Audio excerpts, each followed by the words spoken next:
முக்கிய செய்தி கும்பகோணத்தில் நடைபெற்ற கள ஆய்வுக் கூட்டத்திலும் மேடையிலேயே அதிமுக நிர்வாகிகளிடையே மோதல் ஏற்பட்டதால் பரபரப்பு ஏற்பட்டுள்ளது. கூடுதல் விவரங்களை வழங்குவதற்காக செய்தியாளர் அருள் இணைந்திருக்கிறார். அருள், விவரங்கள்.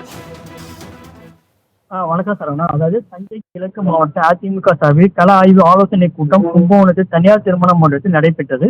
கூட்டத்தில் கிழக்கு மாவட்ட செயலாளர் RK பாரதி மோகன் தலைமை தாங்கினார். மேலும் மாநகராட்சி செயலாளர் ராமநாதன், ஒன்றிய செயலாளர் சோழபுரம் அறிவழகன், AVK சோழன், அசோக்குமார் ஆகியோர் முன்னிலை நடத்தப்பட்டது.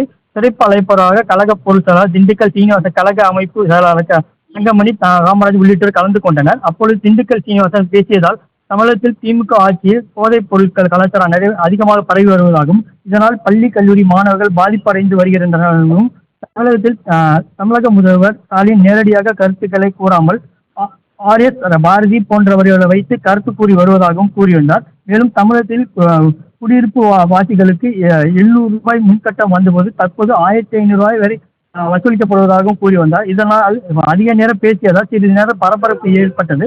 அந்த வகுதியில் கும்பகோணத்தில் நடைபெற்ற தஞ்சை கிழக்கு மாவட்ட அதிமுக கூட்டத்தில் தள்ளுமுடி என்பது தற்போது ஏற்பட்டதால் பரபரப்பு ஏற்பட்டது. அங்கே கழக ஆய்வு கூட்டத்தில் தாங்களும் பேச வேண்டும் என மைக்கு முன் நின்று சில பேர் போராட்டம் நடத்தினால் அங்கே சிறிது நேரத்துக்கு மேலாக பரபரப்பு என்பது ஏற்பட்டு இருக்கிறது. சரவணன், தாங்கள் வழங்கிய தகவல்களுக்கு நன்றி அருள்.